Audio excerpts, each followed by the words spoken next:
안녕하세요. 본의 아니게 남의 집 재산 다툼에 휘말렸다가 대운을 얻게 된 40대 기혼 남자입니다.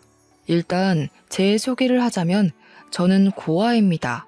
부모님에 대한 기억이 없는 건 아니고 제가 미성년자일 때 돌아가셔서 지금은 얼굴도 흐릿해요. 부모님 사진 한 장 갖고 있지 않은 것이 뒤늦게야 서럽더군요. 그도 그렇지만 더 서러운 건 내 뒤를 든든하게 지켜주던 부모님의 존재가 없는 것 아니겠습니까? 제게도 부모님이 계셨다면 적어도 제 존재 자체를 욕하는 사람들은 없었겠죠. 세상에는 부모님을 잃는 것만이 가장 아픈 슬픔이라고 생각을 했는데 살다 보니까 그에 상응하는 고통도 있긴 하더라고요. 가족은 아니지만 가족만큼 아꼈고 마음을 준 사람들에게 당한 배신은 이루 말할 수 없이 괴로웠습니다. 저는 그저 소중한 사람들에게 진심을 보였을 뿐인데 결국 돈 앞에서는 모든 게 왜곡이 되는 것 같더라고요. 사람을 변하게 하는 것이 돈이라고 하는데 그것도 기준치에 따라 민감도가 다르다고 봐요. 저한테는 조약돌만큼의 돈밖에 못 가진다 하더라도 소중한 사람들과 어울리는 게 중요한 반면 제 사람들은 바위만큼의 돈을 얻을 수만 있다면 소중한 것은 아예 없구나 느꼈습니다. 이렇게 사연을 올리게 된 이유는 돈이 얼마나 대단하면 사람이 이렇게까지 무서워질 수 있는 건지 봐주십사 올렸습니다. 제가 인생을 너무 쉽게만 보고 있었던 건지 잘못 살고 있는 건지 꼭 좀 들어보시고 조언 부탁드립니다. 제게는 유일한 가족인 아내가 있어요. 저는 고등학교 때 부모님을 여의었고 학교를 끝까지 수료하지 못해 겨우 중학학력만 갖고 있는 사람입니다. 그런 부족한 제게 아내는 그야말로 한 줄기의 빛 같은 존재였어요. 아마 아내가 없었다면 저 혼자 어디 한강 주변에 맴돌며 나쁜 생각을 했을지도 모릅니다. 형제 하나 없던 저는 본래 서울이 고향이에요. 부모님이 돌아가시고 경제 지원이 끊겨 그 넓은 서울 거리를 혼자서 전전했었습니다. 게다가 저희 집이 원래 형편이 어려웠던지라 받은 유산은커녕 빚밖에 없는 처지였어요. 저는 졸지에 사회생활을 해보기도 전 빚이 생겨버렸고 슬픔을 감당할 여유도 없이 당장 돈벌이가 필요한 상태이기도 했어요. 그래서 찾아간 곳이 삼천포 동네 쥐포 공장이었습니다. 그곳을 알고 찾아간 것은 아니고 그저 서울보다 비교적 취업이 쉽고 좀 촌동네를 찾다 보니 알게 된 곳이었어요. 일자리를 구해야 했던 제가 가장 먼저 했던 게 미용실 방문이었는데 그래도 취업하려면 머리 정리라도 해야 될 것 같아 미용실을 들렸었죠. 거기서 제 사정을 들은 미용실 원장이 쥐포 공장을 추천해줬습니다.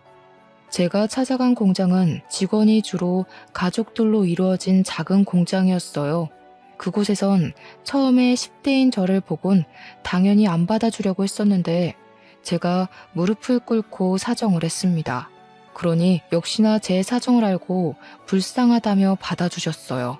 어떤 마음으로 저를 바라봤는지는 제게 중요하지 않았고 그저 제 목숨 하나 건사하게 해준 고마운 사람들이라고만 생각했습니다. 저는 저를 걷어준 그 은혜에 보답하느라 피해주지 않으려고 최대한 어른의 몫을 해내려고 했어요. 그렇게 수십 년 동안 저는 그 집안의 가족처럼 오래오래 함께 일을 해왔어요. 쥐포 공장 사장님에겐 아들이 2명 있었는데 그 아들들도 초반에는 쥐포 공장에서 일을 하고 있었습니다. 제게 일을 친절히 가르쳐줬던 좋은 형들이었어요. 근데 사장님이 저보고도 어느 순간부터 막내 아들이라 불러주시더라고요. 솔직히 그 소리를 처음 들었을 때 많이 울었습니다. 기대하지도 않았던 가족이 살아 돌아와서 제 곁에 있어준 기분이었거든요. 저는 당시 결혼 생각도 없었고 사장님과 사모님의 은혜가 그저 고마워서 그들을 모시고 쥐포 공장을 운영하는 게 좋았을 뿐인데 두 분께서 저를 너무 좋게 봐주셨습니다. 그들이 얼마나 마음 좋은 사람들이었냐면 빚이 한가득 있는 제 사정을 알고는 제 빚을 대신 갚아주셨어요. 당연히 제게 큰 돈을 빌려준 거라 생각하고 당시 저는 차근차근 갚아나가고 있었죠. 어쨌든 덕분에 저는 돈에 목숨 걸지 않고 마음 편히 생활을 할 수 있었어요. 그래서 더 사장님과 사모님을 하늘 같은 존재로 모시며 살았습니다. 제가 그곳에서 일을 한 지 10년 차가 되었을 무렵 공장은 제가 처음 왔을 때보다 규모가 살짝 더 커진 상태였어요. 그런데 두 형이 결혼을 하면서 서울로 가버리게 되었고 다른 친척들은 나이가 차서 한두 사람씩 빠져나가고 있는 상황이었죠. 그런 와중 사장님 밑에서 열심히 일하는 직원은 저밖에 없게 되었습니다. 그래서 원래 가족원만으로도 운영 가능했던 게 이젠 직원들이 대량 필요해졌고 그 시점에서 저는 사장님에게 고마운 제안을 받게 되었어요. 사장님이 저더러 사장직을 일임하겠다고 하더라고요. 너무 과분한 마음이라서 솔직히 처음에는 놀랐습니다. 한편으로는 큰형이랑 작은형도 있는데 친자식을 두고 제게 공장 대표 자리를 물려준다는 사장님의 발언이 저를 불편하게 만들기도 했어요. 큰아들이랑 작은아들은 이미 자기들 입에 풀칠하면서 잘만 사는데 뭐하러 공장을 오겠냐? 내가 어디 너 말고 믿고 맡길 사람이 있겠어? 그래도 아직 사장님 건강하시잖아요. 당장 쓰러지시는 것도 아닌데 제가 어떻게 공장을 받아요. 이런 건 은혜 받는 게 아니라 염치 없는 것 같단 말이에요. 나도 노후엔 여행 좀 다녀봐야지. 둘 있는 아들은 서울 가서 지네 가족들 챙기느라 부모는 들여다보지도 않고 있는데 하나밖에 없는 막내 아들 덕은 좀 봐야 하지 않겠어? 너도 내 아들 아니냐? 애비를 죽을 때까지 굴리고 싶은 거야? 사장님은 끝까지 제게 사장 자리를 넘겨주려고 했습니다. 제게 말은 일부러 세게 하기도 하고 제가 곤란해 할 말을 서슴지 않으면서도 죄책감은 느끼지 않도록 어쩔 수 없는 이유를 억지로 만들어내기도 했어요. 제가 죄책감 갖지 않도록 설득하는 사장님의 말은 사실상 생각해보면 틀린 부분은 없습니다. 사장님 말대로 큰형, 작은형은 이미 서울에서 직장 생활 중이기에 공장을 이어받을 수 없는 상황이었거든요. 사장님 건강은 당시 아직 정정한 상태였지만 미리 후계자를 뽑아서 인수인계를 해야만 공장이 타격 없이 돌아가기 때문에 정황상 제가 물려받는 게 맞긴 해요. 다만 제가 걱정이 되었던 건 사장님이 아들이라고 불러주니 저도 여태 사장님과 사모님을 아빠, 엄마라고 생각한 거지 진짜로 혈육이 아니잖아요. 그런데 혈육 아닌 사람에게 온 세월 바쳐 일궈낸 자산을 물려주겠다고 하니 제가 다 미안했습니다. 정작 사장님과 사모님은 괜찮아 보였는데 말이죠. 그러나 별 수 있었겠습니까? 할 수 없이 제가 공장을 물려받았고 그 뒤로 저는 정말로 두 은인에게 더 잘하고자 효도를 하는 수밖에 없었어요. 그렇게 몇 년을 더 사장님과 바짝 붙어 다니며 인계를 받았습니다.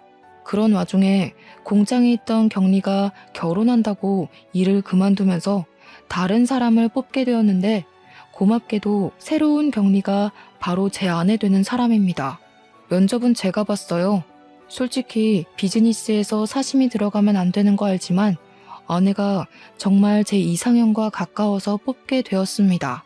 뽑고 나서야 근무적인 부분에서 부족함이 있으면 어쩌나 걱정이 되었는데 다행히 아내는 일도 야무지고 칠칠 맞지 않았고 곧잘 하더라고요. 덕분에 저는 아내에게 더욱 빠지게 되었고 출근할 기분이 나서 구름을 타는 것 마냥 붕붕 뜬 시간을 보냈어요. 제겐 첫 여자였던 아내에게 감히 고백할 생각은 못하고 저 혼자서 남몰래 마음만 키워갔어요. 그런데 놀랍게도 한날 아내가 먼저 제게 호감을 표시해 주더라고요. 아내가 하는 말이 자기가 호감을 느낀 것도 사실이지만 먼저 고백을 할 수 있었던 건 제 얼굴에 감정이 다 티가 나서 제 마음을 모를 수가 없었다고 했어요. 제가 자신을 좋아한다라는 걸 확신할 수 있었기에 아내도 고백할 용기가 있었다고 했습니다. 참 멋없는 시작이었지만 그래도 좋았습니다. 저는 그렇게 제게 과분한 아내와 사귀게 되었고 결혼까지 약속하게 되었어요. 정말 감사하게도 사장님은 제가 친아들처럼 혼수까지 해주시더라고요. 괜찮다고 나도 모은 돈 많다고 했는데도 사장님은 늘 제게 고마운 말로 저의 입을 다물게 했습니다. 아들한테 혼수 안 해주는 부모도 있다냐? 자식이 진짜 나를 닮기라도 했나? 와이프 되는 사람도 참 이쁜 여자로 골랐다. 나도 네 엄마랑 결혼하려고 몇 년을 쫓아다녔는데 쓸데없는 소리 한다 또. 균성아, 필요한 거 있으면 우리한테 얼마든지 말해. 신혼집은 당연히 남자가 해가야 되는 거 알지? 집은 공장이랑 가까운 데로 계약했는데 시간 나면 괜찮은지 보고 와라. 남자는 태어나서 딱 3번만 울어야 된다는데 저는 그날로 3번째 울음을 보였어요. 부모님이 돌아가셨을 때 처음 울었고 사장님이 아들이라고 불러주셨을 때 2번 울었습니다. 그리고 제게 든든한 부모가 되어준 사장 사모님의 마음을 선물 받았을 때 3번째로 울게 되었네요.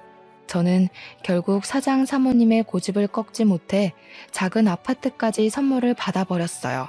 형들도 와이프까지 데리고 삼천포로 내려와서 제 결혼을 축하해주는 성의를 보여줬고요.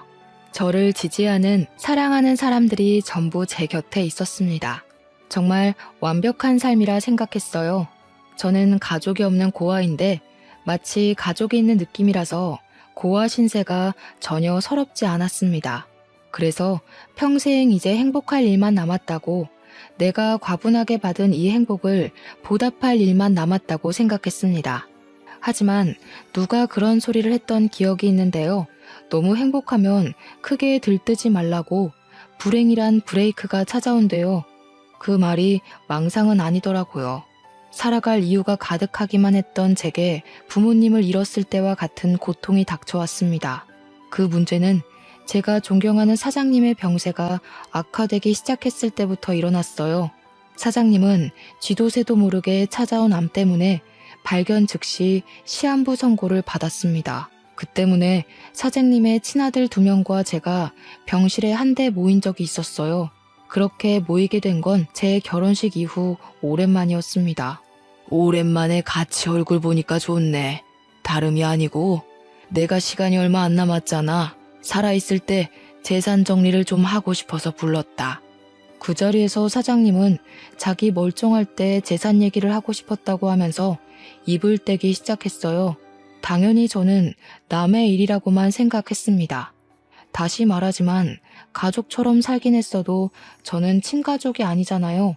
그런데 사장님이 하는 말은 제게도 충격이었어요. 사장님이 큰형, 작은형 얘기를 먼저 하면서 둘에게 지분을 40%씩 똑같이 나눠주고 나머지 20%는 약소하지만 제게 떼어줄 거라고 하시더라고요. 사장님 재산에서 20%면 무려 8억 가까이나 되는 돈이었습니다. 그것만으로도 충분히 놀라서 당황스러웠는데 사장님이 뒤에 덧붙이는 말은 제대로 된 불씨를 지폈어요. 공장은 균성이가 내내 운영했으니까 앞으로 균성이 몫인 거라. 여기에 대해선 불만 갖지 마라. 너희들이 가족 꾸려서 서울 밥 먹을 때 균성이는 밤도 옳게 못 자고 혼자서 공장 관리했다. 당연히 하던 놈이 공장 소유하는 게 맞지 않겠냐? 사장님의 이 결정은 좀 많이 놀랐어요.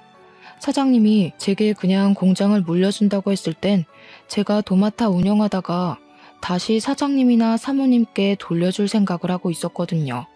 사장님 말대로 공장까지 제게 넘어와 버리면 사실상 큰형이랑 작은형 대비 제게 떨어지는 상속 비율이 크게 차이나지 않았기 때문이에요. 물론 당연히 감사한 일이지만 솔직히 면목이 없었습니다. 사장님의 결정을 뒤늦게 말렸지만 사장님 생각은 단호했습니다. 그렇잖아도 큰형이랑 작은형 표정이 안 좋더라고요. 그렇게 사장님과 저희는 불편한 면담을 끝내고 나란히 병원 밖을 나왔어요. 병원 입구를 나오자마자 큰형과 작은형이 차가운 목소리로 말하더라고요. 정말 처음 듣는 목소리였습니다. 가족 해줬더니 집안 돌아가는 꼴 참 우습다. 안 그래 균성아? 넌 좋겠어. 아무것도 없이 우리 가족 안에 들어왔다가 재산까지 받게 생겼으니까. 이 정도면 인생 역전 수준 아니냐? 고아가 억대 자산가가 됐네. 그러게 말이야. 아무리 그래도 친자식만큼 받아가는 건 좀 아니지 싶다. 어떻게 굴러들어온 돌이 박힌 돌을 빼려고 하냐? 우리 없는 사이에 아빠한테 얼마나 알랑방귀 낀 거야. 대단하다. 역시 두 형은 재산 때문에 기분이 안 좋은 듯 했습니다. 그래서 저는 형님들에게 나는 아무것도 받지 않아도 된다고 사장님을 내가 설득해 보겠다고 했더니 큰형이랑 작은형이 손사래를 치면서 그렇게 나오면 자기들이 나쁜 놈 되지 않냐고 그냥 받으라고 하더군요. 그렇게 떠나버린 형님들은 서울 잘 도착했냐는 제 문자를 대놓고 씹었습니다. 사랑하는 형제들과 사이가 틀어져 버린 것 같아 많이 속상했어요. 그 불편한 일이 찝찝하게 마무리된 것 치곤 굉장히 잠잠한 시간을 흘려보냈습니다. 그럼에도 저는 상속 문제 때문에 혼자 계속 마음이 편치 않았고 사장님 병간호를 병행하면서 사장님을 설득해 보기도 했어요. 그랬더니 형님들 말대로 사장님은 제게 형들이 뭐라고 쪼더냐 하면서 형님들을 안 좋게 생각하더라고요. 저는 관계가 더 멀어지는 것 같아 사장님에게 더는 말을 꺼낼 수 없었습니다. 소가리를 심하게 하다 보니까 점차 제 기력이 초췌해져 갔어요. 그런 제게 힘이 되어준 건 제 아내였어요. 아내는 언제나 제 선택을 존중하겠다고 했고 제가 무슨 선택을 해도 내 잘못 아니니까 너무 상심하지 말라며 위로를 했어요. 그러면서 매일같이 맛있는 밥을 차려주고 약도 챙겨주고 열심히 제 내조에 힘을 썼죠. 저 때문에 제가 사랑하는 사람들 사이에 균열이 생기는 것 같아서 솔직히 두려웠고 다 버리고 떠나고 싶기도 했거든요. 그런데 아내를 보고서 제가 할 수 있는 데까지 노력해보고자 마음을 단단히 먹을 수 있었어요.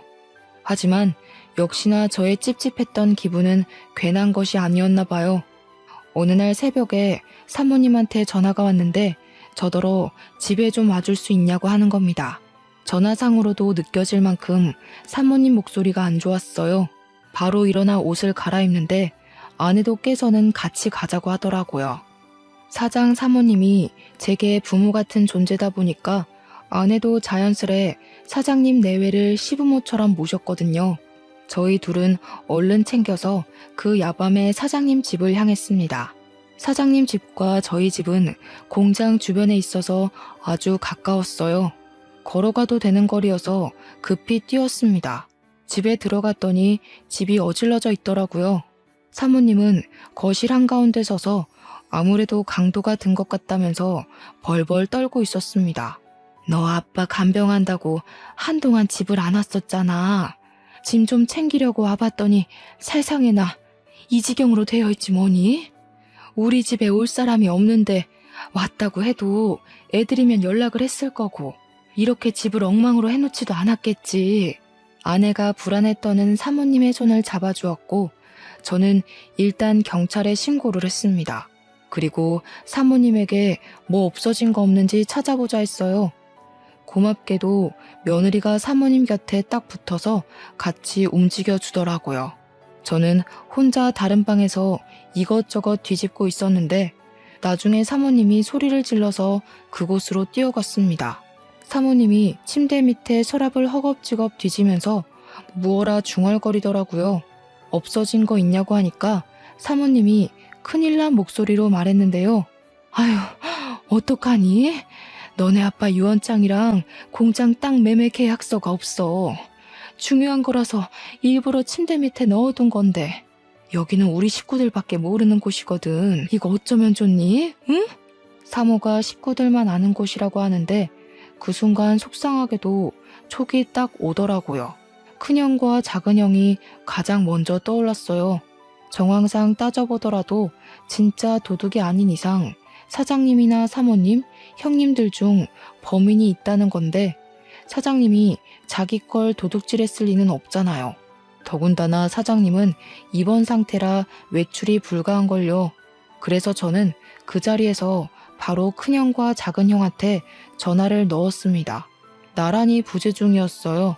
저는 일단 우리 집으로 사모님을 모셨고 아내한테 사모님을 부탁한 뒤 그 새벽에 서울로 올라갔습니다. 큰형과 작은형 집 주소를 알고 있어서 둘을 찾아내는 건 어렵지 않았어요. 갔더니 둘이 아주 똑같은 반응이더라고요. 저를 아주 문전박대하면서 자기들은 모르는 일이라고 오히려 큰 소리를 쳤습니다. 형님들이 벌인 짓인지 아닌지는 경찰에 신고해서 알아보면 돼. 만약 형님들 짓이 맞으면 사장님한테 무릎 꿇고 용서 빌 준비나 하라고. 내가 이거 밝혀내서 사장님한테 다 말할 거야.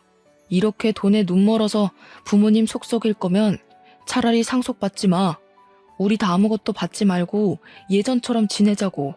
저는 선포 같지 않은 선포를 하면서 속상한 마음까지 토로하고 집으로 돌아왔습니다. 제가 뭐라고 형들에게 상속받지 말라 참견을 했는지 이해 안 되실 수도 있어요. 저도 제 존재가 이해 안 됐거든요. 그럼에도 형들한테 그렇게까지 오지랖을 부리고 싶었습니다. 그리고 저는 그때부터 불행의 중간 기로로 들어서요. 어느 날 제게 믿을 수 없는 일이 일어나고 마는데요. 공장 앞에 주차해놨던 제 차를 좀 빼달라고 누가 새벽에 전화를 한 날이었습니다. 한 번도 그런 연락을 받은 적이 없는데 그날 새벽에 모르는 번호로 그런 의문의 전화가 왔고 저 때문에 잠에서 깬 아내를 두고 잠깐 외출을 했어요. 공장 앞으로 나가 제 차 주변을 맴돌았는데도 사람은 보이지 않더라고요. 그래서 제게 걸려온 전화번호로 다시 연락을 해보았습니다. 그리고 그날의 기억은 여기까지가 마지막이었어요. 제가 한눈판 사이 웬 괴한이 제 머리를 둔기로 후려쳤거든요. 고통도 느껴지지 않을 만큼 머리가 울리면서 눈앞이 새하얘졌습니다. 쓰러진 줄도 몰랐던 저는 정신을 잃어가던 중에 순찰하던 경찰차 불빛을 봤어요. 그리고 그 불빛에 비친 괴한의 신발도 눈에 들어왔죠. 그렇게 더는 기력을 쓰지 못하고 혼절해 버렸습니다. 제가 다시금 정신을 차렸을 때는 병원이었어요. 제 옆에서 아내가 울고 있더라고요. 제가 일어난 걸 본 아내는 급히 의사를 데려왔고 의사가 소견을 말하길 급소를 피해서 맞았기 때문에 뇌진탕으로 무사히 넘길 수 있다고 했습니다. 그렇다고 다행일 순 없는 게 조금만 잘못 다쳤다면 그대로 즉사했을 정도로 위험했다고 하더라고요. 아내는 제가 살았다는 생각에 다리에 힘이 풀려서 오열을 했어요. 그러면서 아내가 제 기억에는 없는 얘기를 서럽게 호소하는데 하는 말들이 뭔가 상황이 잘못되었다는 걸 암시하고 있었어요. 사장님 돌아가셨어. 근데 당신이 죽였대. 당신이 그런 거 아니잖아. 도대체 무슨 일이 있었던 거야? 누가 당신한테 그런 짓을 한 거야? 당신도 피해자라고 내가 계속 말했는데 사장님 아들분들이 말도 안 되는 증거물 얘기까지 하는 바람에 다들 당신이 사장님한테 해코지한 줄 알고 있어. 그날 그렇게 의식을 잃은 저는 무려 5일 동안 깨어나지 못하고 내내 기절해 있었다고 했습니다. 아내가 지난 3일 동안 장례식장과 내 병실을 오가면서 지냈었는데 분위기가 많이 안 좋았다고 했어요. 그 원인이 저 때문이라서 아내도 사장님 발인까지는 함께하지 못하고 쫓겨났다네요. 그러니까 당시 제가 사장님을 죽인 가해자라고 여론이 몰려있는 상황이었다는 겁니다. 사장님 장례식장에서 큰형이랑 작은형이 알 수 없는 증거물을 기반으로 저를 가해자로 몰았다고 했어요. 그 증거물은 다름 아닌 공장 주변 CCTV였대요. 제가 공장 주변 사장님 집에서 사장님 재산을 불법적으로 빼돌리려고 했는데 그때 운 좋게 괴한이 공장 털러 왔다가 나를 공격했고 지나가는 경찰에게 발각되어 저를 잡았다는 말도 안 되는 얘기였어요. 뿐만 아니라 또 제가 매일 사장님 병문안을 가는 점을 이용해서 그걸로 제가 사장님 산소호흡기를 뗐다고 구라를 쳐놨다는 게 아닙니까?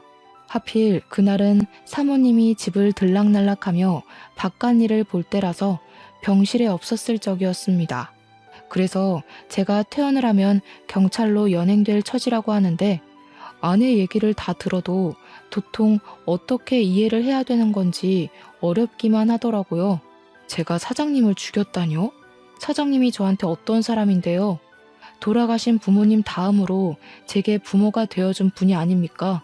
제가 사장님 대신 죽었으면 죽었지 절대 사장님께 그런 짓 못합니다. 대체 일이 왜 이렇게 됐나 곰곰이 생각하고 있는 와중 아내가 한마디 더 붙였는데요. 재산 상속이 아직 완벽하게 처리가 된 건 아니지만 제 몫이었던 재산은 일단 모조리 철수가 되었다고 하는 겁니다. 그 순간 더 묻고 따질 것도 없이 바로 큰형이랑 작은형이 생각나더라고요. 이 형들이 돈에 미쳐서 이젠 사람까지 해코지하려 드는구나 싶은 거 있죠. 막 나가는 형들을 이대로 두면 안 될 것 같았습니다. 저는 아내한테 폰을 달라고 했고 당장 사모님한테 전화를 걸었어요. 사모님이 계속 부재 중이더라고요. 아내 말로는 아마 사모님도 제게 큰 실망을 했을 거라고 하더군요. 공장 직원들한테까지 제 소문이 안 좋게 퍼져서 저는 이미 사장직에서 쫓겨난 상태이기까지 했습니다. 너무 기가 막혔습니다. 저 완전 짜고 치는 계획에 걸려든 거잖아요. 제대로 된 생각을 해야겠는데 머리를 굴릴수록 머리가 너무 아파서 도통 생각을 할 수가 없더라고요. 괴로웠습니다. 근데도 그 와중에 저를 믿고 보듬어주는 건 제 아내뿐이었어요. 아내는 제가 그럴 사람이 아니라는 걸 무조건 믿고 있었고 제가 이 상황을 잘 해결할 수 있도록 끊임없이 안정감을 주려고 노력했습니다. 그러면서 그냥 다 버리고 타지로 떠나자는 말을 하더라고요. 아내가 웬만하면 제가 하자는 결정대로 기다려줄 사람인데 그날 처음으로 먼저 의견을 내주었어요. 아내도 제가 남의 집구석에서 할퀴어지고 다치는 걸 보기가 힘들었나 봅니다. 저도 마음 같아선 아내 말대로 재산 다툼에서 빠져주고 싶었습니다. 하지만 제가 이렇게 떠나버리면 돌아가신 사장님한테 예의가 아니라는 생각이 들었어요. 사장님이 정말로 명줄이 다해서 돌아가신 게 아니라 누군가에게 피살된 거라면 그 진상을 밝혀야 되지 않겠습니까? 그게 수십 년 동안 아들도 아닌 남의 집 자식을 제 아들처럼 안고 키워주신 사장님에 대한 마지막 효도라고 생각했어요. 저는 몸을 움직일 수 있을 정도로만 회복을 하고 몰래 퇴원을 했습니다. 그리곤 경찰에게 연락 않고 몰래 공장을 찾았어요. 그러니 공장 직원들이 저를 보자마자 꺼지라고 물 뿌리고 침 뱉고 난리를 치더군요. 깜빵에 있어야 할 놈이 어떻게 밖을 싸돌아다니냐는 둥, 사장님이 나를 얼마나 아꼈는데 그런 파렴치한 욕심을 품냐는 둥 저를 썩은 놈으로 보고 있었습니다. 저는 당연히 제 짓이 아니라고 해명했어요. 하지만 애초에 다들 제 말을 들어줄 생각이 없는 것 같더라고요. 빗자루까지 들고 와서 저를 패길래 저는 아내가 위험해질까봐 얼른 그 자리를 빠져나왔습니다. 그리고 그 다음엔 사장님 집을 찾아갔어요. 초인종을 눌렀더니 사모님의 다 죽어간 목소리가 저를 안 보고 싶다고 문전박대를 하시더군요. 저 혼자 왔으면 사모님이 끝까지 집에 안 들였을 텐데 옆에서 아내가 사모님에게 사정하며 설득해서 끝내 저희 둘 다 집 안에 들어갈 수 있었습니다. 사모님 표정은 저를 원망하고 있기도 했고 배신감에 서글퍼 있기도 했어요. 저를 보자마자 눈물을 흘리며 공장 직원들이 그랬던 것처럼 저를 탓하더라고요. 그래도 나는 끝까지 너를 믿었어.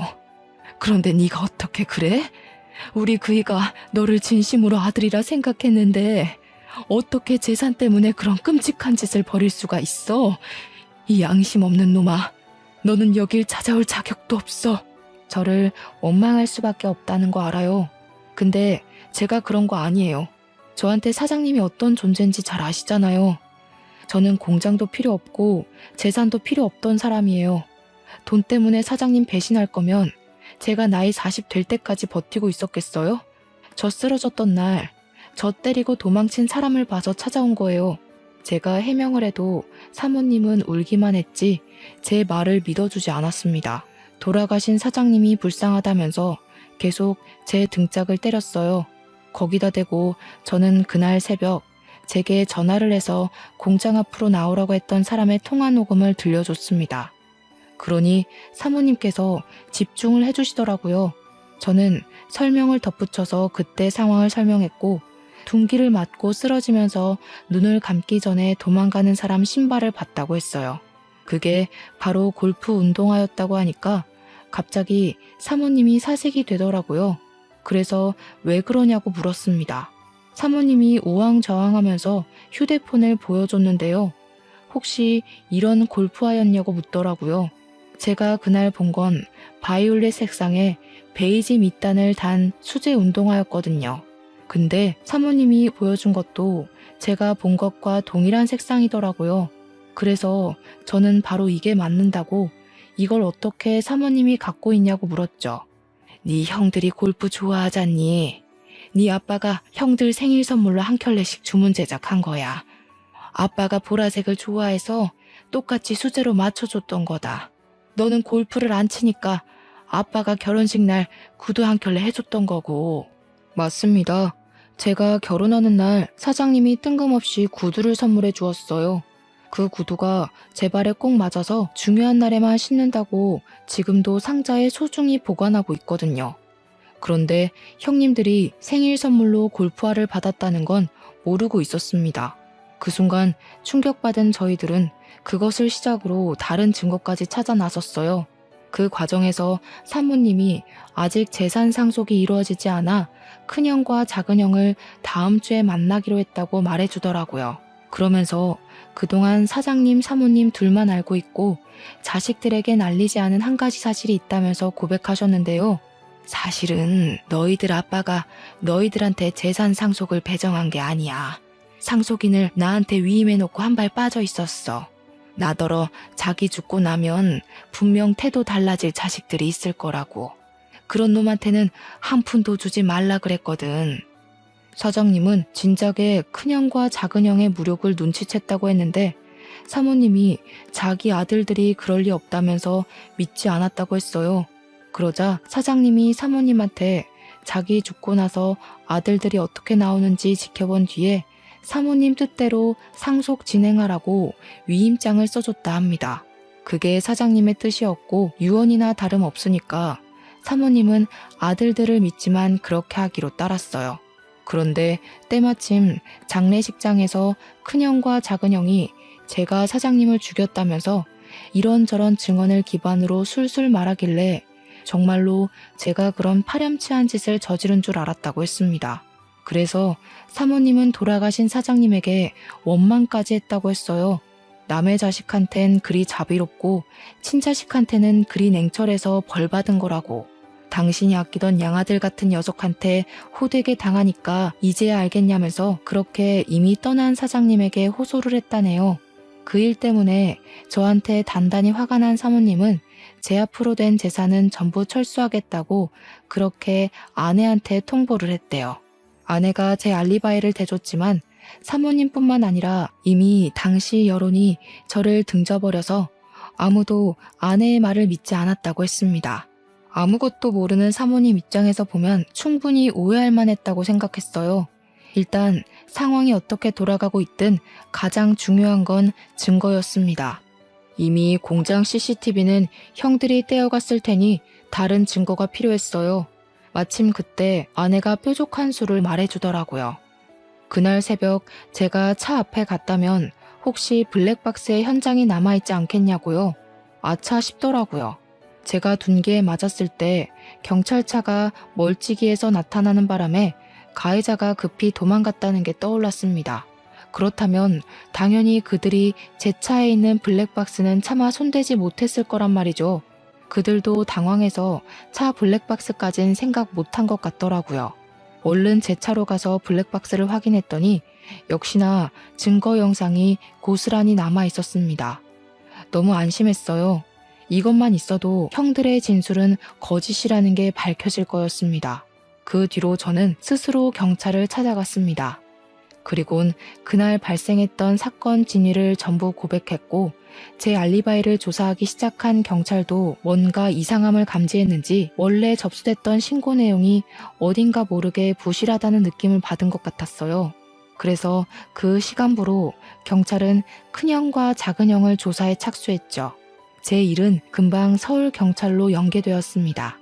얼마 뒤 큰형이랑 작은형이 나란히 잡혔다는 연락을 받고 저랑 아내 그리고 사모님은 같이 서울로 올라갔어요. 서에 도착했더니 큰형이랑 작은형이 저를 보자마자 살인자 새끼라고 삿대질을 하는 겁니다. 이 새끼가 감히 누구한테 누명 씌우려고. 형사님들, 저 녀석 말 들으면 안 돼요. 제가 아들이잖아요. 저 녀석이 우리 가족한테 들러붙을 때부터 수상했다고요. 제대로 확인해 보시라니까요. 큰형은 끝까지 제 탓을 했고 작은형은 저한테 쌍욕까지 일삼았습니다.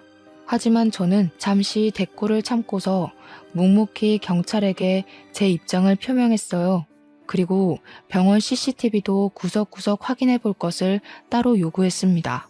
병원 CCTV에 좀 당황했는지 큰형이 옆에서 사기치지 말라며 제 멱살을 잡더라고요. 뻔뻔하게 어디서 수작질이야? 네가 만들어낸 증거인 줄 모를 것 같아? 그래봤자 네가 우리 아빠 재산 빼먹으려고 들러붙어 있던 사실은 안 바뀌어. 거지새끼 걷어줬더니 자기가 진짜 친자라도 되는 줄 아나. 어디서 감히 우리 아빠 돈을 탐내? 겨우 이것밖에 안 되는 사람이라는 게 놀랍다. 돌아가신 사장님이 불쌍하네. 친자식이라고 둘씩이나 있는 아들들이 어떻게 지나가는 똥개만도 못할까? 그렇게 사장님 돈 독식하고 싶었어? 사장님 호흡기까지 손댈 만큼 돈에 미쳐 있었던 거야? 입 닫아. 네가 뭘 안다고 주제넘게 나불거려?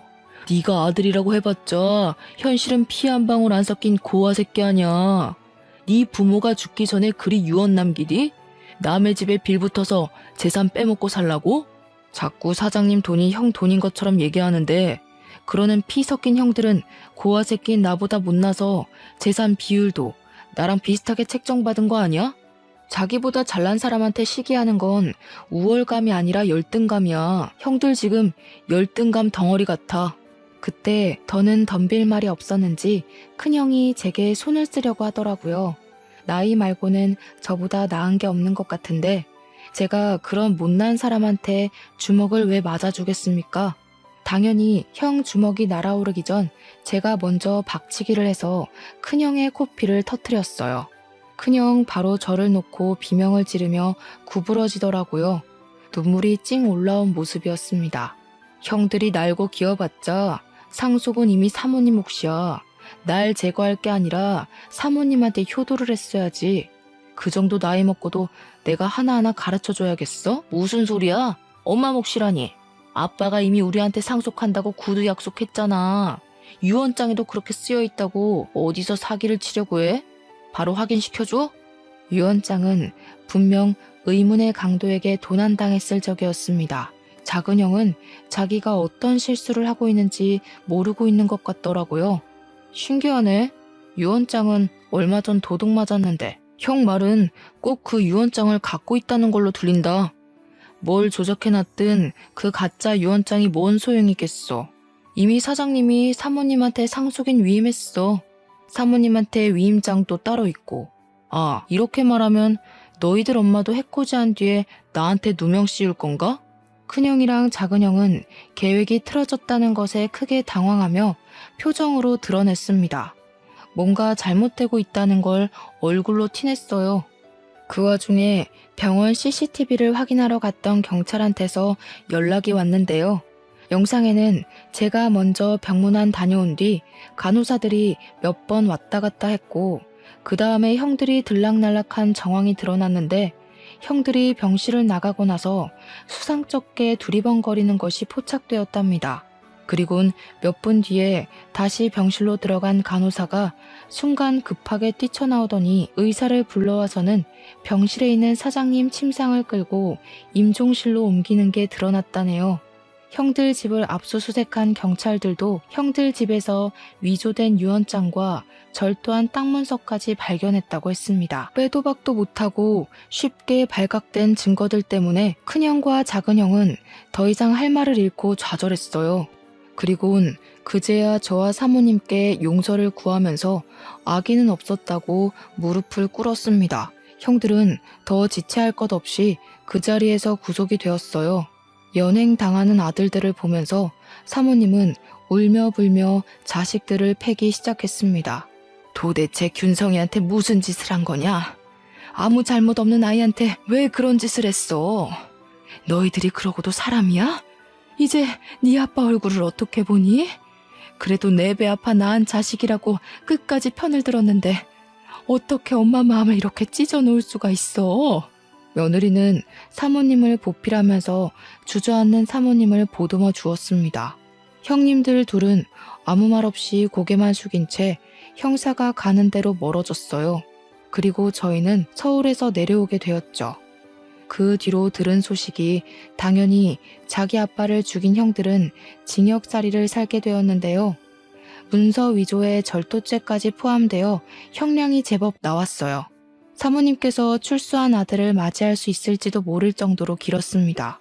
한꺼번에 힘든 일을 겪은 사모님은 저희가 혼자 두기 걱정되어 저랑 아내가 사장님 집으로 이사를 갔습니다.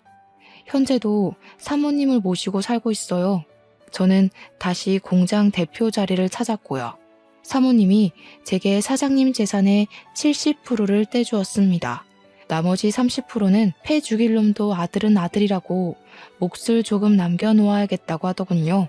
그게 사모님의 괴로운 마음에 조금이나마 위안이 된다면 저도 사모님 뜻을 충분히 존중해 줄 수 있습니다.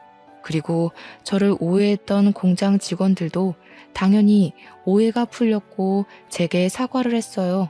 사장님 아들 욕까진 차마 더 하지 못하더라고요. 어떤 분은 잘 알지도 못하고 저를 막대했다는 죄책감에 일을 그만두기도 하셨습니다. 제 아버지 뻘 같은 분이셨는데 일을 참 우직하게 잘하셨던 분이거든요. 저는 정말 괜찮았고 상황이 그럴 수밖에 없었던 건데 그만두셨다고 해서 속상했습니다. 그분께 따로 문자를 넣어드렸는데 답장은 오지 않았어요. 그분께서 혹시 라디오 사연을 들으신다면 죄책감 가질 필요 없다고 그저 당신도 군중 심리에 이용당한 피해자가 아니냐고 위안의 말씀 올리고 싶네요. 다른 직원분들과의 관계는 더할 나위 없이 돈독해졌습니다. 아직은 다들 제게 죄책감을 갖고 있는 것이 눈에 보이지만 이마저도 관계 회복의 과정이라 생각하고 그들의 시도 때도 없는 사과를 자연스럽게 받아들이려고요. 이렇게 폭풍 같은 지옥이 지나고 나니 좋은 일들이 수두룩하게 찾아오는 것 같아요. 정말 기쁘게도 저희 부부에게 축복이 찾아왔어요. 저번 주에 제가 바빠서 아내랑 사모님이 같이 산부인과 가서 초음파 사진을 찍고 왔는데 아기가 아직 너무 콩알만해서 우리 아이인 게 실감나지 않더라고요. 아들일지 딸일지는 모르겠지만 우리 예쁜 아내를 닮았으면 좋겠다는 생각을 해요. 그리고 저 또한 내 자식으로 찾아와준 우리 축복이에게 부끄럽지 않은 아빠가 되도록 노력할 겁니다. 무엇보다 건강하고 가진 것에 감사하며 살 줄 아는 바람직한 아이로 키울 거예요. 너무 과분한 바람은 아니겠죠? 말을 하다 보니 덜컥 겁이 나서 제가 잘할 수 있을지 모르겠네요. 아이 기다리는 일이 원래 이렇게 긴장이 되는 건가요? 다른 아빠들도 다 그렇겠죠? 아무튼 저랑 아내 그리고 제게 어머니와 같은 사모님까지 저희는 곧 새로 생길 식구인 아이를 만날 그날만 손꼽아 기다리면서 한동안 설레는 시간을 보낼 것 같습니다. 다소 지저분했을 사연이었는데 중간에 채널 돌리지 않고 집중해줘서 감사해요. 청취자분들 인생은 태풍 길 없이 산들바람만 이는 삶이길 바랍니다. 행복하세요.